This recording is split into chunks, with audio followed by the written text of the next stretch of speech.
Will you marry me? Yes. Or want to get married? Okay, sure. Why not? Now what? What are the next steps? We all could often use some guidance when navigating important events for the first time.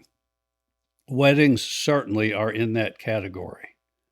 I'm Tom Hailey, and this is the Bluegrass Region Voices and Views podcast. In this conversation, you'll learn how to get the roadmap you need to have a successful and fun wedding in Kentucky, and at no cost for you. Sarah Burton is a wedding concierge. She's ready to help you make all the right decisions for your big day.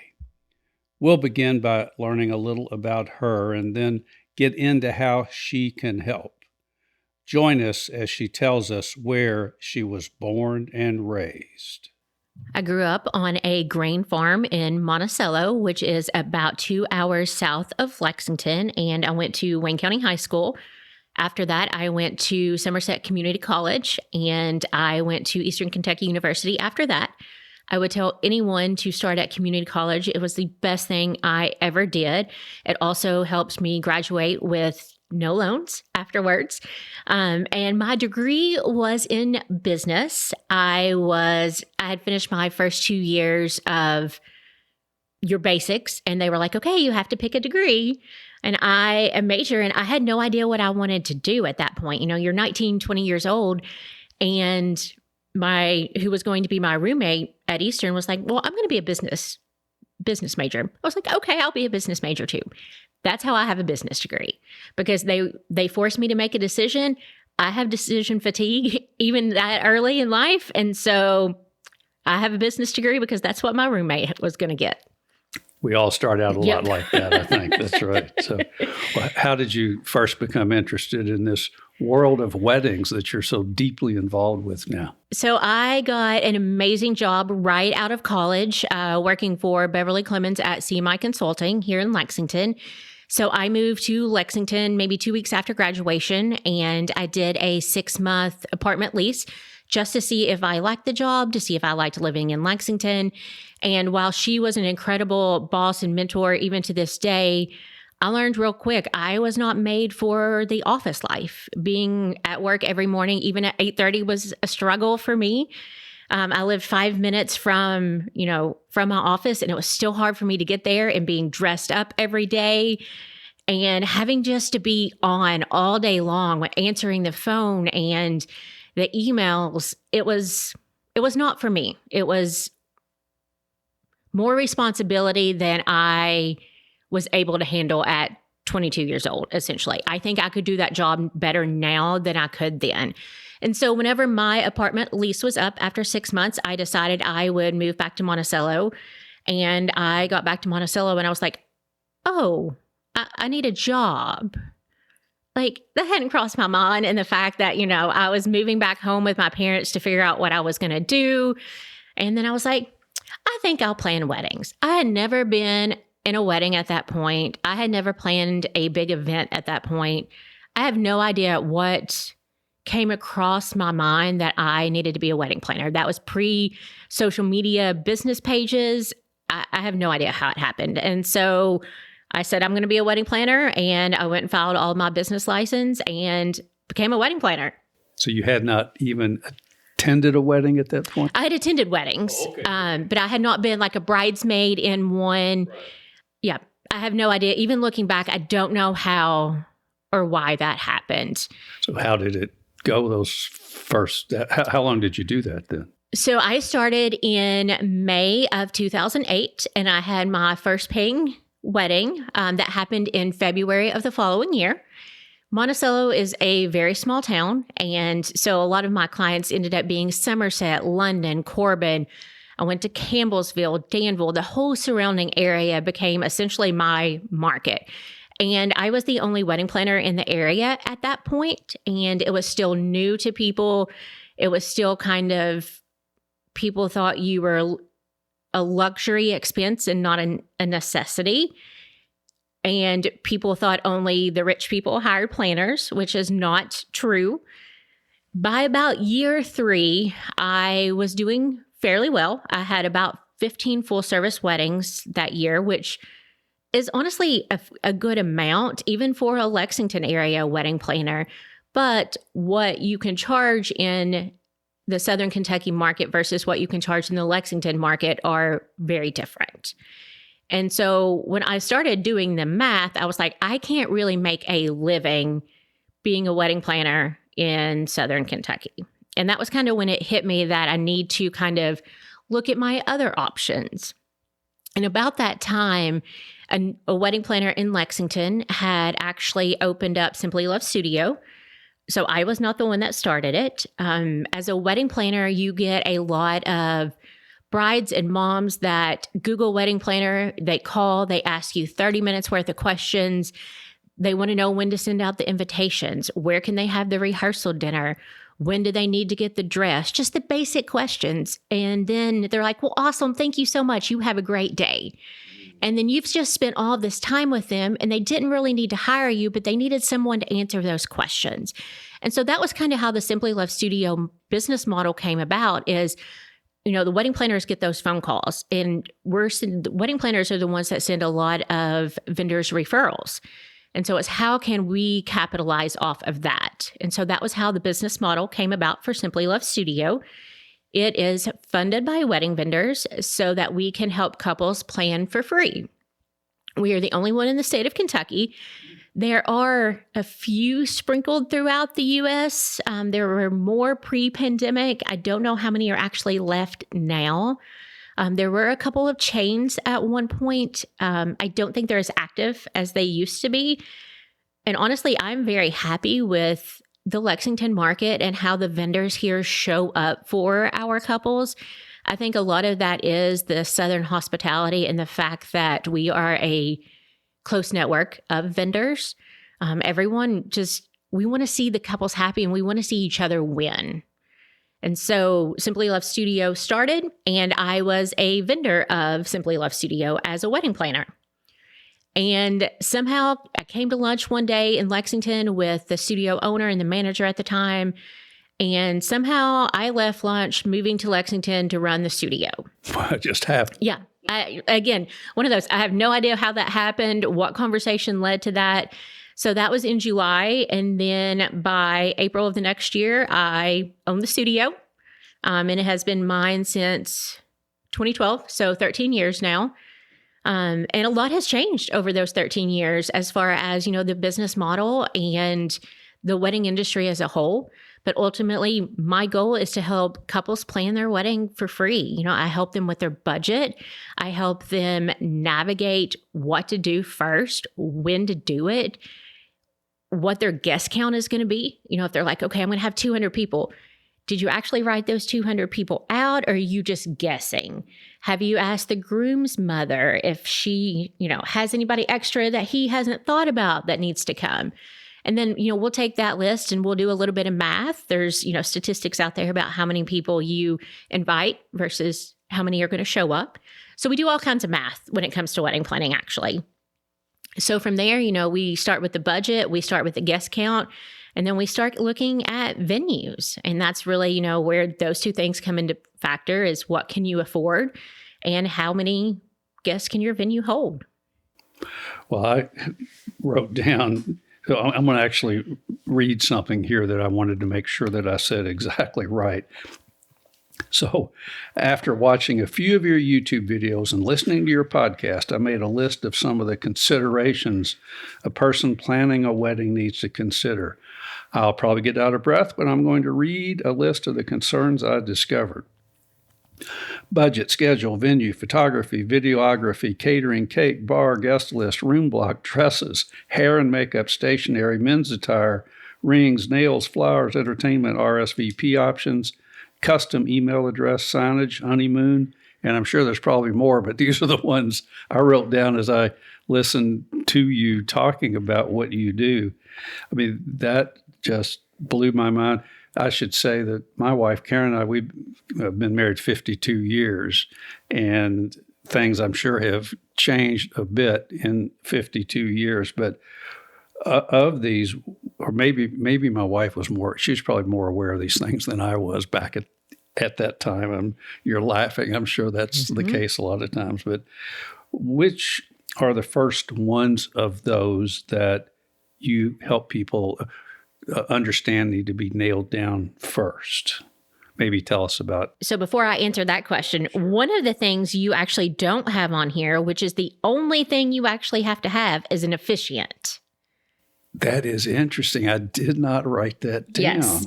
And we actually don't have a ton of people in the Lexington area that officiate weddings.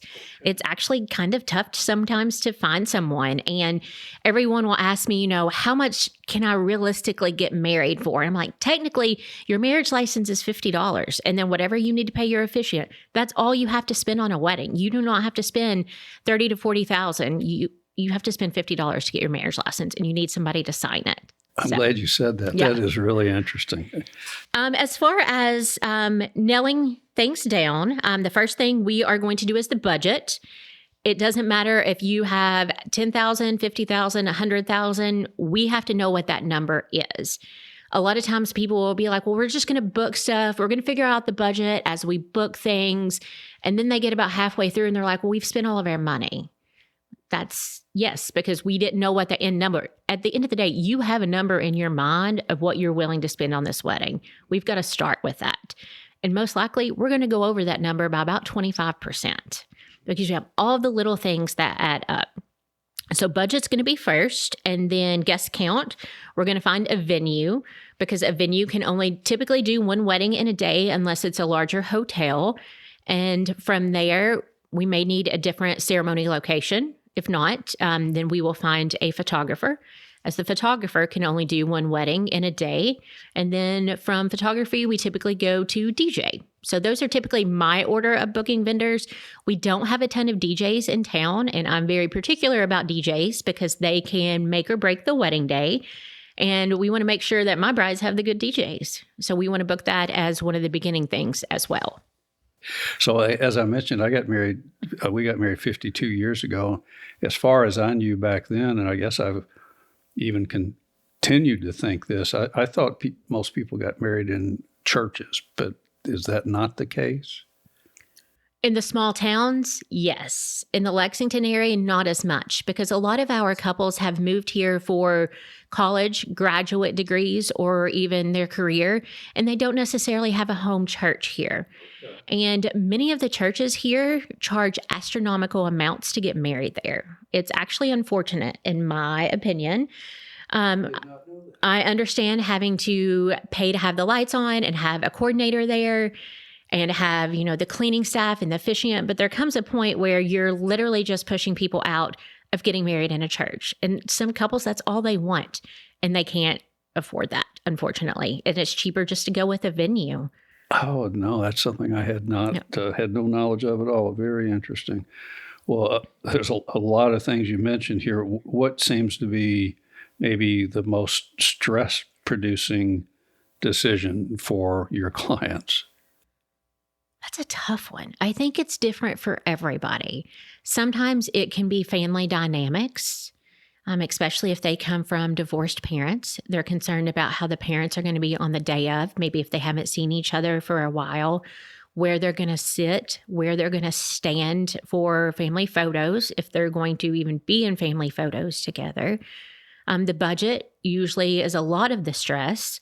The couple see these beautiful photos on Pinterest that are not necessarily realistic for everyone's budget. And they see Instagram weddings and they want that, but that doesn't necessarily fit their budget. And so I think everybody wants to have that social media worthy wedding when maybe that shouldn't be their number one priority. Stress. It's literally different for everyone. I think just the word wedding as a whole sends people spiraling because they don't know what to do. And even if they have been married before, that one was usually completely different. And it's been so long ago that they don't remember anything about how they did it. Kind of like when you buy a house the second time, you don't remember anything about buying it the first time. So yeah, everything is different in every wedding scenario. What about the fun part? Is that different too for everybody, or is there one thing? Usually the dress is a fun part of it. Cake tasting. Tinker's Cake Shop does an incredible job with his cake tastings, and all my couples rave about going to that. Sweets by Cindy does a cake tasting as well, and everybody loves it. Some of the caterers will do tastings. I would say the food is usually, especially for the groom, usually one of the more fun parts. And then there's also bridal shows, wedding shows. Those tend to be a lot of fun as well. Okay. Well, I'll put links in the show notes to those cake perfect, people there. So, well, how do your clients engage or interact with you? I would say that has definitely changed over the years from when I started my business to now, with social media growing so much. I was very against having a social media business page on Facebook in the beginning. I just didn't want that. It was another way for people to be able to contact me when there's email and there's text and there's phone.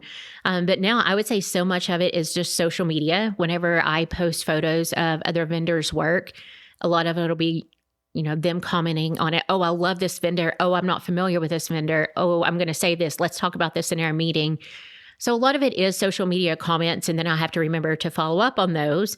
And then just, email, text. I would say it's really different with every bride.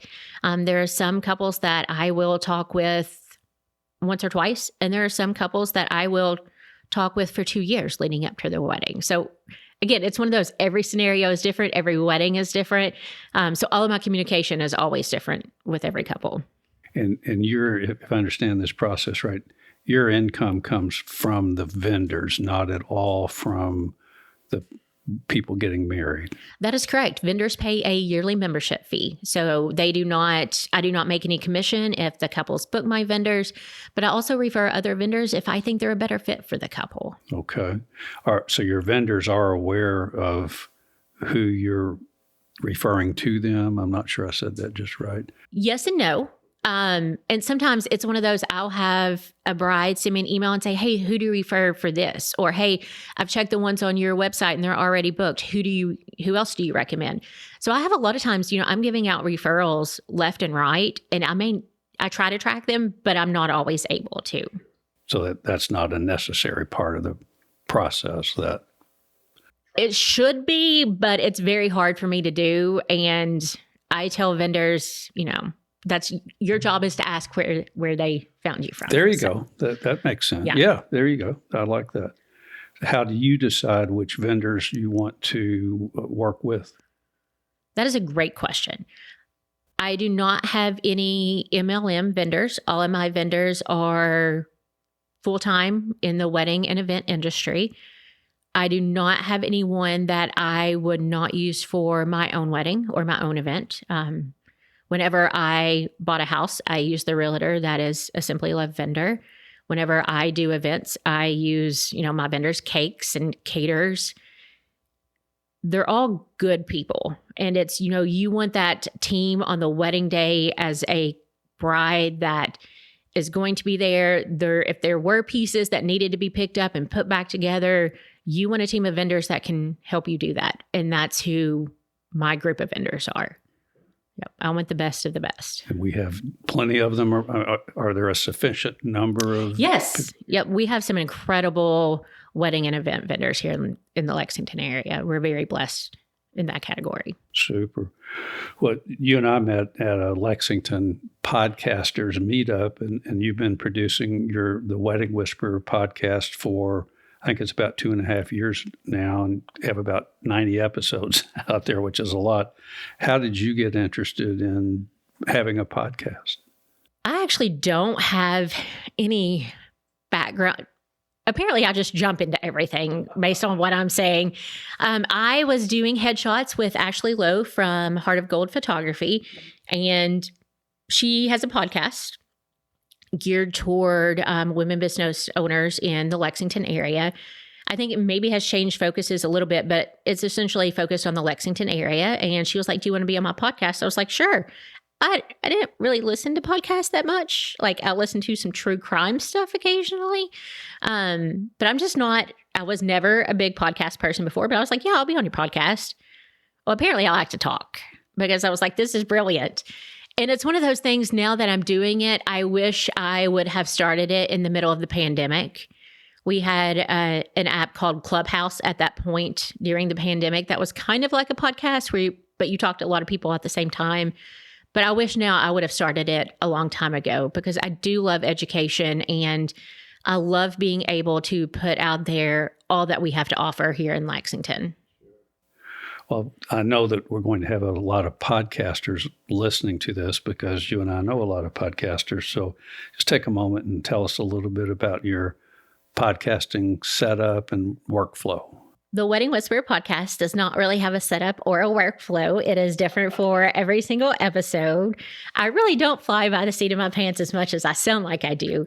I do tape some episodes at the library with Brian, who is amazing. They have a great setup there. I have the Zoom recorder, so I can go on site and podcast or interview with the guest at their business.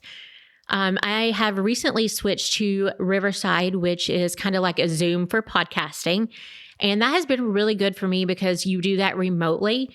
It's really hard to get everybody's schedule synced up. And, we would get the wrong library, people would go to the wrong location and then you're 30 minutes across town from each other, or it's raining in Lexington and you're stuck in standstill traffic. So Riverside has been a really good resource for me. And that also allows for video, which has been something I have wanted literally since the beginning. And I had tried a few setups, but I had really not been able to get exactly what I wanted. I haven't gotten it all nailed down with Riverside, but I'm much closer than I was before. Well, we've covered quite a bit here in a short period of time. I'm trying to keep these episodes under 30 minutes. Is there anything else you want to tell us that I've not brought up? We've talked about a lot of really good things. And I will say that a lot of times I hear friends tell their engaged friend that they should elope or they should go to the beach and do something small. Let your friends make the decision on what they want to do. And if they want to go to the beach or they want to elope, support that. If they want to have a big wedding here, support that. At the end of the day, it is their wedding. Support those decisions. And if you are a mom, a dad, a sibling, be on your best behavior on the wedding day. Even if it's really hard, it's not about you on that day. And if you need to smile and grin and bear it for 8 hours, I promise you can. And I promise they will remember that for the rest of their life, exactly how you acted on their wedding day. And if you RSVP to a wedding and you do not show up, the bride and groom will also remember that for the rest of their lives. That's some profound information there. I'm glad I asked that. Thank you for that well thought out answer. Well, this is Bluegrass Region Voices and Views, and I try to always close my episodes with these two questions related to the Bluegrass region. The first is, what is your favorite local coffee shop or restaurant to take an out-of-town guest to show off our local culture? And the second is, what is a favorite venue or activity you would take an out-of-town guest to, again, to show off our local culture? So coffee shop or restaurant? For coffee shop, it's also a restaurant. I'm going to go with Grounded All Day Coffee on Leestown Road. One of the brides on my podcast actually talked about it and how great it was. And she would always meet her wedding planner there for meetings. And it's phenomenal. They do close early in the afternoon, but their coffee is great. And their bagel sandwiches are absolutely incredible. Like, I drive like 30 minutes from my house to Leestown Road to get there. So it's that good. And then as far as a place to take out-of-town guests, I'm a really big fan of Chenault Vineyards in Richmond. They're not just a vineyard. Yes, you can taste all of the delicious wine and the wine slushies and stuff, but they also have really good food. They have pizzas and like chicken salad, all kinds of fun stuff. And it's beautiful just to sit out on the patio there. It's peaceful. It's just such a great spot. Wonderful. Well, I'll have links to those places in the show notes. Both of those are new to me. So, really? Yeah, okay. Absolutely. So I will be checking those out. Well, thank you so much, Sarah, for being a guest on Bluegrass Region Voices and Views. And I look forward to seeing you and feeling this great energy that you have at our next Lexington Podcasters Meetup. Thank you so much. Thank you. I hope you're feeling some relief that help is here when you're ready to take those next steps. Contact information for Sarah, links to things we talked about, and pictures are in the show notes on my website at bluegrassregionvoicesandviews.com/wedding. Thanks for listening.